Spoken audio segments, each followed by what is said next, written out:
Hi, everyone, and thank you for joining us today on TIP International Radio, where we showcase prestigious top professionals from all industries all over the globe to share their experience and stories of success.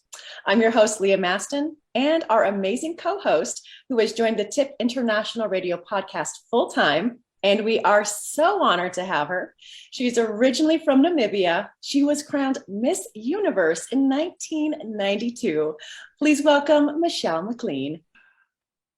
Hi, Leah. Oh, it's great to be back with you again. And it's so exciting to have our guest here today, Dr. Dan Andreae, very special guest returning to the show, joining us from Toronto, Canada. He's an honored member of the International Association of Top Professionals, and he was selected as Top Health Educator and Advocate of the Decade, Humanitarian of the Year, recipient of the International Hero for Education, and named Professor of the Decade.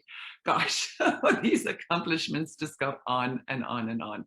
He has over 2 decades of professional experience in higher education and has taught 45 different subjects at college and university, and is an Associate Adjunct Professor at the Renison University College, University of Waterloo, and Professor at the University of Guelph Humber. Please welcome back to the show, everybody, Dr. Daniel Andreae. Hi, Michelle. It's wonderful to talk to you, and thank you for your kind introduction. Well, you know that it's very devoted, significant part of your life and career to holistic healthcare. That's what you've been doing all these years. So education and research has also been a part of that in the neurodegenerative diseases. So tell us more about that. I mean, it's a real mouthful, neurodegenerative diseases. What does that really entail? Okay, well, it involves work that I've done, Michelle, with the Alzheimer's Society of Toronto. I was their first executive director way back when, and it was a great privilege, and it was exciting because we were building up an organization. You know, when I was first offered that job, I was the director of a health education agency, and we had just set up something called the National Eating Disorder Information Center at Toronto Hospital. And I was approached by Alzheimer's to see if I would be interested. To be honest with you, back then, I'm not sure I could have spelled it. It was so new, but then it gave a chance to come aboard and then to develop programs, some that became national beyond Toronto, a wandering patient registry, for example. We ended up developing a counseling program, support groups, a resource center. We did fundraising, awareness, profiling, and we also supported research. So it was like juggling many balls in the air, so to speak, but we established a society, and the main purpose of it was to work with patients, of course, and caregivers, because it's just as hard, if not more so, on caregivers in many ways than it is on patients, or equally so. So that was my baptism in that sense. And out of that, Michelle, came my perspective of holistic health. And every stage on the journey of my career has really added to that along the way. And if I think about it, I start with the brain, which is incredible. And we're really just in the very, very early stages of really understanding the mysteries of the brain. Because here you have a 3-pound organ that you, Michelle, and Leah, we could fit in our hands. And yet it's the thing that makes everything we do possible. What we feel, what we think, what we fantasize about, how we plan, how we react in the world, it all happens here. And as I learned early on, and it's amazing, about 100 billion different cells in the brain, and they communicate with each other through what are called, without getting too scientific about it, synapses, or little gaps. And we have about, it's incredible, my math isn't so great, but 10 to the 15 different connections every second in the brain. And for example, on the outer core of the cerebrum, or the top part of the brain, that wrinkly thing we see with grooves and peaks, has about 125 trillion of these synapses, which a Dr. Smith from the Stanford University Medical Center said is the equivalent of about all the stars in 1,500 galaxies in the universe. This gives a perspective on that. Well, of course, the brain is the initial center, but we realize too that we have other brains too.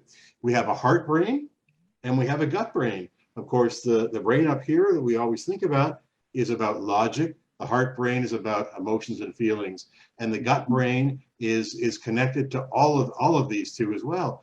Do you know, just a couple of quick points and we can move on, but if we look at the gut and how important it is, there are tremendous two-way connections between the gut and the brain.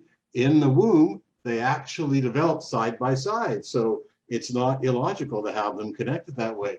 About 70% of all our serotonin, which is a neurotransmitter, is from our gut.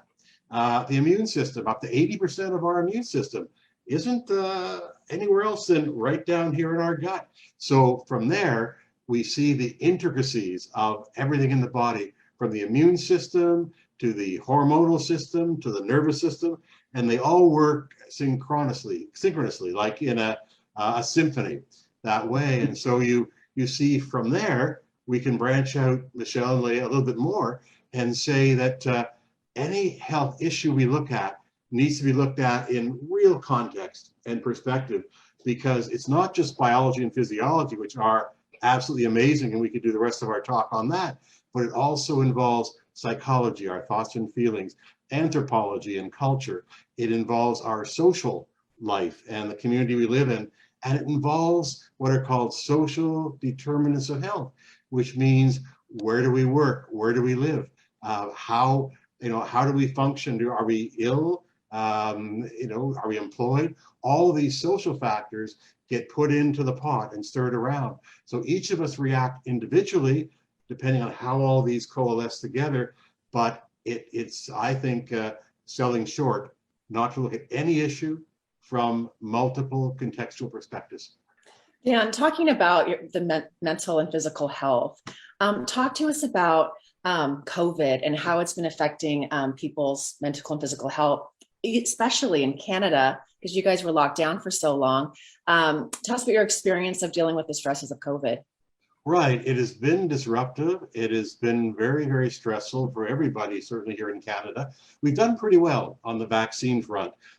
There are issues. We have 10 provinces and 3 territories. Each province has its own program for vaccination.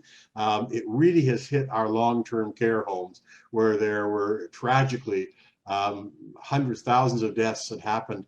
And it's been so difficult for families to cope. So we are still under some restrictions. The border to the United States is still blocked in that way. And I think it's been particularly hard on people that I talk to, people who are alone, the elderly, for example, and people who've lost their jobs. And also the amount of changes required in terms of if you have kids and the schools were closed down, how do you manage work and balance that with looking after children? It's very difficult.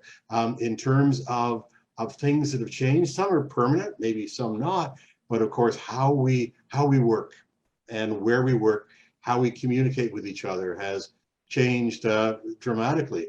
How we buy in terms of online is another thing that is maybe a permanent thing. How we entertain ourselves has also been affected by COVID. So there's no question that the psychological effects and the physical effects have been very difficult. We know that anxiety and depression have increased, suicide attempts, opioid addiction and deaths, because we are ultimately social beings and we need to have that connection. Absolutely, we can talk much more about that, because I remember taking a seminar down in Boston at Harvard at one point, and they said the 2 things which are the most important for longevity are feeling in control of your life and social connection. There are direct correlations that way. So not to say that smoking and cholesterol and other things aren't important, but we should never, ever forget the psychological and emotional underpinnings of life. You know, there's a guy called Descartes, and he came up with his famous statement, "I think, therefore I am." What if he had said, as somebody said, "I feel, therefore I am"? We are feeling beings who think, and we should never separate that out. In a plane analogy, a plane has 2 wings to fly. One is our physical health and one is our mental health. And they are inextricably linked together in ways that we've kind of alluded to, but even more dramatically. You know, Dr. Dan, you have you can hear in your being that you have such compassion for humanity. And, you know, you are a humanitarian and a hero to many that know you. You were the first executive director of the Alzheimer's Society of Toronto, which you just received the Lifetime Achievement Award for. Congratulations. My goodness, there are so many awards that we could talk about. You are the chair of the Patrons Council of the Society, honorary patron of Brain Injury Canada, chair of the Advisory Council of the National Eating Disorder Centre at Toronto General Hospital, and in addition, in being to the longest serving president of the social work profession in Ontario, a board member of the Psychology Foundation of Canada. Goodness, do you have any time for yourself, I wonder? I also understand that you're a special advisor to the Weissman Institute of Science Canada and that you sponsor a neuroscience laboratory in your name. So tell us about your humanitarian work and philanthropy work and why this is so important to you to pay it forward. I think, you know, certainly there are many causes that we can get involved in. So when people get involved, it probably has something to do with them personally. Both my parents suffered from dementia and Alzheimer's, so that was a big part of it for me.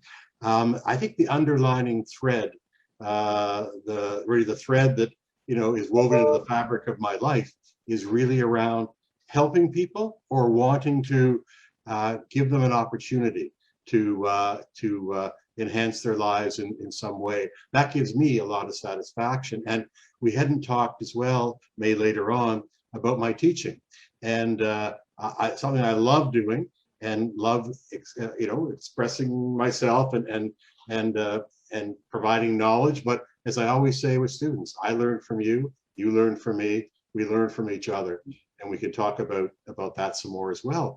But really, it's about helping people and often the underdog, to be honest with you, people who don't have a voice or who need somebody to help launch an initiative, which I've done in various cases, that can then grow. So I like to take a seed and watch the tree grow over time. So that to me is very important. And when I get involved in a cause, whether it's philanthropically or otherwise, I always want to do something with it and get involved in some way, whether it's Michelle as an advisor or a contributor or something where there's something tangible there to hold on to and to watch them grow. And that's really what drives and motivates me. Well, truly inspirational. I can really feel your compassion and your passion for what you do. Dan, your humanitarian and philanthropy involvement is so impressive. But what's also impressive is your list of awards and accolades. You know, throughout your illustrious career, you have won numerous awards and have been recognized on an international level. In years past, Tip Magazine dedicated an entire edition of the magazine to you. You were honored at IAOTP's annual awards galas numerous years in a row for Professor of the Decade, Male Visionary of the Year, Man of the Year. This year, you were selected as IAOTP's Humanitarian of the Year.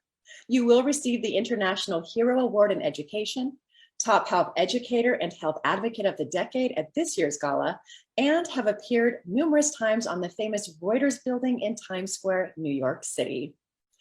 Given all of that, what would you say has been the highlight of your career? Interesting.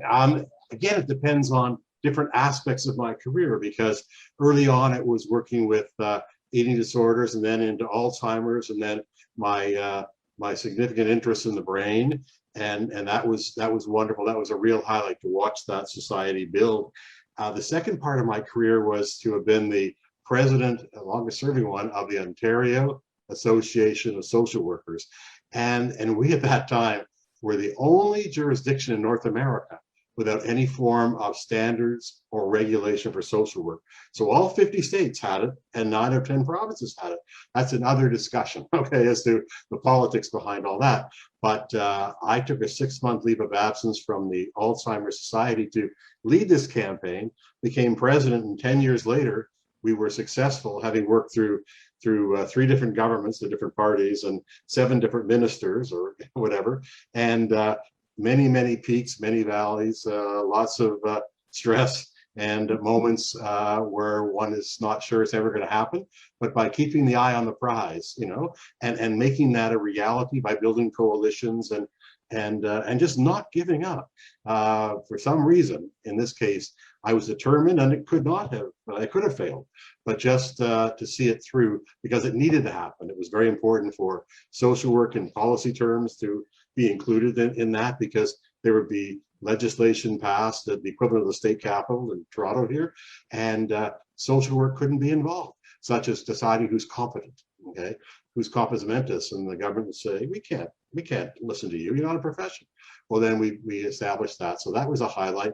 But then again, the next 25 years we're teaching, and that was an absolute love for me, because I really enjoy when I see a student's eyes light up, you know, and in getting across information, and certainly when I see a student, it's always been the case with me. It's never just from the neck up, because when you see a student sitting in your class, you're seeing someone who has their hopes and their desires and their fears and uncertainties. And so for me, a key aspect is to create a safe atmosphere in class. And there's biology to back up how that can be done, actually. But the point is that if you create that atmosphere where they feel that they can come out of their shell and they can begin to blossom, it doesn't happen in the first few weeks of the course, but if they really believe that, and you're not going to get everybody, then you watch them flower and share their ideas, and because they know that they're being listened to and they communicate with each other. So creating that atmosphere, and to me, has been probably maybe the greatest, I feel choked up about this, the greatest contribution that I've made. And kids or students who will change careers, and they'll say, wow, I didn't realize I taught 45 different subjects, but I mean, you know, I didn't know I could do that. Or just let them know that if they start out in something and it's not for them, their life isn't over. You know, there are many other alternatives. And I've been through that myself, you know, thinking, oh my God, I've got one choice and that's it. No, it takes maturity and experience, but just trying to reassure them and work with them was really big. And then the last part was the philanthropic part, Michelle, in terms of supporting different causes, whether it be student scholarships at a place called Humber College or the Humber Institute of Advanced Technology and Learning, or putting together a lecture series in a town called Sudbury, north of Toronto. Could have done something here in Toronto, but it's a big city. I think the 4th biggest city in North America. These smaller centers don't have the opportunity to have known speakers come up, hockey players, for example, and this is Canada, or psychologists or scientists or politicians, whatever. And so we'll actually have up to 900 people in January, in the equivalent of North Dakota, maybe, I don't know, on a night out there to hear these speakers that they wouldn't have heard otherwise. And it's changed some lives. So doing that is really important. Again, sponsoring eating disorders further with a helpline, the only one in Canada. I could go on with some other ones too. The Da Vinci robot, which is a brand new way of doing surgery remotely. And so with this robot, it's less invasive, less time for surgery, quicker recovery time, less blood loss, less recidivism, and that has human benefits too as well. Whatever I do has to have a benefit for improving the quality of life. And that's so important to me. We know that when people are in hospital and they're feeling cared for, we know that they're going to get better probably more quickly. That may be an overstatement, but you know, one study we talk about in my classes, if blood is taken from you, okay, when by somebody you want to be hugged by, let's say, you're hugged by them, actually the amount of white blood cells that fight infection go up on the spot because it's beneficial to our body, because our minds and bodies back to yeah. Dr. Dan, is that oxytocin? Yeah, oxytocin. Yeah, exactly. Yeah, I heard about that. You know, just how you can actually. They did studies in South Africa with babies that had AIDS, HIV, positive, and Yes. the more touch and care they got, the healthier they became. And I'm getting goosebumps right now because, That's what I have right now, as you say it. Yeah. oh my gosh. Yeah, it's just so fascinating, that background. But I wanted to ask you, before we go into whether you even have time to want to accomplish more, but I'm sure that you would love to still be doing something else in your life. But how does the medical fraternity adapt to this new robotic kind of approach to surgery? Do they feel threatened by it?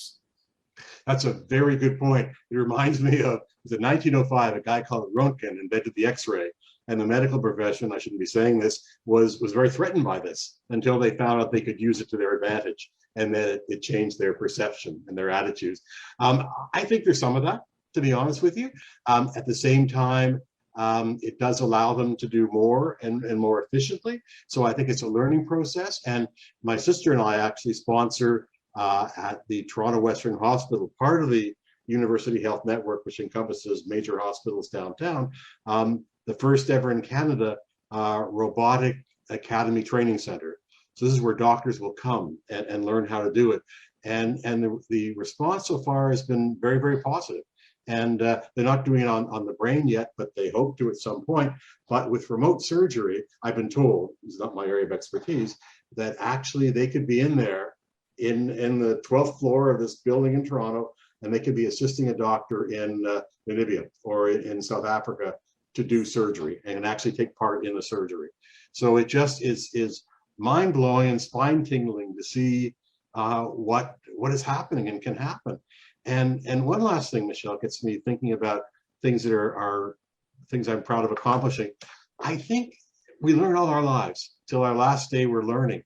And so I was on a holiday recently, and I picked up a book at Chapters Indigo, whatever.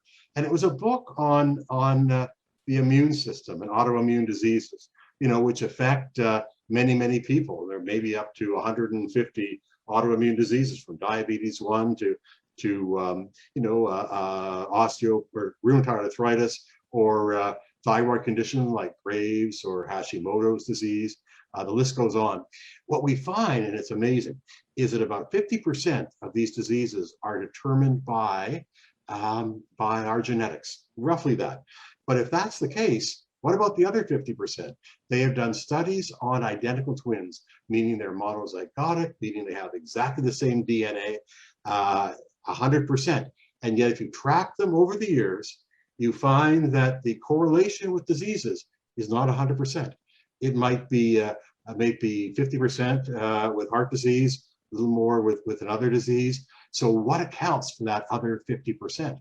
And that's where the challenge lies. And that's where the idea of bio-individuality comes in, because Leah or Michelle or myself, we all have different ways our system incorporates things in this complex body, miraculous body of ours.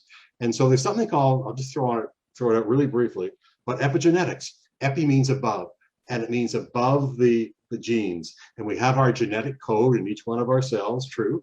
What epigenetics does is it doesn't change the sequence of our genes, but it actually can turn them on and off like switches. It's complicated, and there are chemical and molecular processes, but it gets affected by our relationships, by where we live, by what we eat, by our attitudes, by our social connections. All these things can actually change how our genes react. And this is ongoing. So that was part of my holiday, sitting and reading this book and learning new things. So it's back to the point that there are always things to learn. There always will be. And that keeps me going too. I feel, what do they say? Wisdom is knowing how little you do know, how little we do know. Dan, so what is there that you'd like to accomplish still in your life?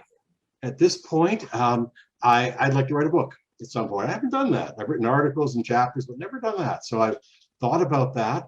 And if I look at the health area, I think I would want to focus on, again, if not autoimmune diseases themselves, but around the importance of looking at any health condition, not in a linear way, thinking this is a symptom and this is the cause, but to recognize and understand that it's multi-factor. Okay, we haven't even talked about stress and how important stress is, you know, to our overall health. It's a word that we use that gets overused, overgeneralized. Oh, I'm stressed. But what exactly does that mean?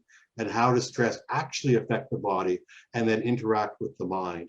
And sort of recognize that that plays a huge factor in our processes, in flare-ups in certain diseases, for example, or just our mood generally.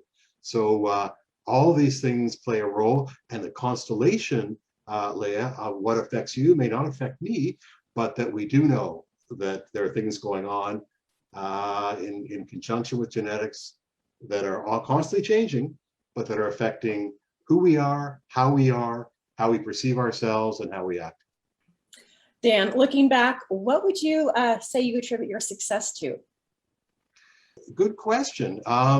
It kind of blossomed later, okay, in life, to be honest with you. But having said that, really a curiosity, a desire to see and connect the dots among things too as well. So really to try to be aspirational in doing that, whatever it is I'm studying. If I'm teaching political science, okay, it's the same way, and I'll bring that into a health course, you know, as well, because that's part of it. Policy is part of it too. How our healthcare system is structured, how it's working and how it's definitely not working. But very importantly, the absolute indispensable issue of emotional support. That is absolutely critical. And to separate that out is to do a great disservice, you know, because it's so hard, because we can't measure emotions in that sense. And as a result, in certain quarters, and I'll be a little controversial here, if you can't see it, touch it, measure it, replicate it, put a number to it, it's not taken seriously. There are ways we're working now toward quantifying that more. And there's a lot of work, you know, that's been accomplished. But because it isn't as rigidly medical in that sense, doesn't mean it isn't real. And so how to marry those two, recognizing that, again, going back to what I said, Michelle, we are emotional beings. That's the bottom line. And things come out of that too as well. So really trying to combine that, teaching some more, running seminars, love to go out and speak to people. If anybody's listening today, be interested, I'd certainly consider something. So the last chapter is yet to be written, I think. But I also like baseball. I follow baseball, and our team didn't make it into the playoffs this year. The Blue Jays just missed out. But that and travel, collecting old signatures of famous people, I find inspirational. So I do that, and just try to balance life out, because that's what's so important. And it's so easy to go down the rabbit hole, you know, that way. And also, I think when I speak, I like to take things and make them understandable for people. I've been to enough lectures where it is so far out there, I'm lost after 5 minutes or 5 seconds, but to make it real, because when I was teaching and am teaching, I've been referred to as a pracademic, a practical academic. Let's make it so it resonates with people and they can really understand it. One of my maxims is when the head meets the heart. You know, that's when you get to students say, now I see it, because it's relevant to them, and everybody's different. So to make it real is really the lodestar star and the crux of what I think I'm about, or try to be about. Gosh, Dr. Dan Andreae, it's just been amazing having you on the show. I've learned so much today, and it's just really insightful, just your industry, because it does seem kind of a very overwhelming, you know, neuroscience. All of that seems like a little bit above most of the layman's heads, but you've made it, your approach today really has, just inspired me to learn more about it, and I'm sure our listeners as well. So if anybody would like to get hold of you, as you say, you would love to engage and do more talks. So please contact Dr. Dan Andreae at IAOTP.com/Daniel Andreae, or code your own website. And Michelle, you've been so inspiring. And can I ask you what your latest project is? You're into many, many things, and philanthropically and in terms of your passion. I'd love to. Thank you. Well, I was able to move myself into, I was just saying to Leah, I spent time with my husband doing a talk called Success Under Pressure. And we actually spoke about 5 ways in which, people in business could hire us to talk about how to de-stress, the cortisol and adrenaline in the body. But we realized, and we would talk about 4 hormones that you can bring into your body. That's why I know the background to it. But we realized we weren't experts in the field, and it was very difficult to be taken seriously. Although we had come from stress and pressurized backgrounds, being in the beauty industry, my husband was a goalkeeper for Manchester United, so very relevant, So that pressure. So we spoke from experience. But then, as a motivational speaker now with COVID, I've decided to move towards. I've got a safari company in Africa, and I wanted to motivate raising funds for communities in various areas through my safari company. But that also went bang because of COVID. So not bang, but it kind of, obviously nothing happened for a while. But now I've got an opportunity to represent my country on an international platform to bring investment, tourism, and work on the film commission with my country.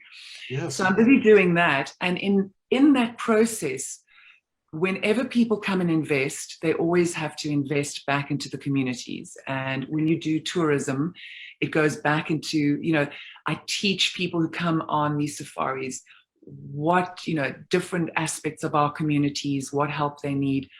So right now, that's my aim. Yes. That's fascinating. And how it evolved out of, when one door closes, another opens, Yes. You'd be the perfect person to do that. That's exciting.